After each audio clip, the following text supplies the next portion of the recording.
O di ara pagkaon sa pobre mga idol. Kaon mo ani. Kamansi di ay ni siya mga idol. Ug sugdan na nato ang oremus. Ato na ni siyang limpyuhan isa-isa.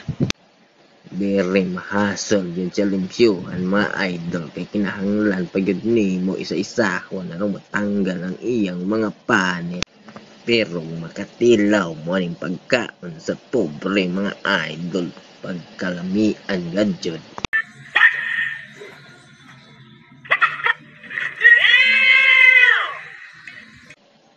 Pagkahuman nato aning limpyo mga idol. Ato dayon ning luto.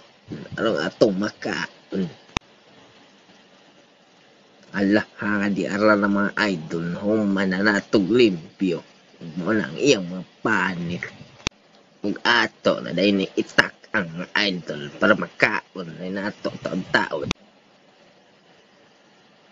Hindi ara mga idol. Luto na.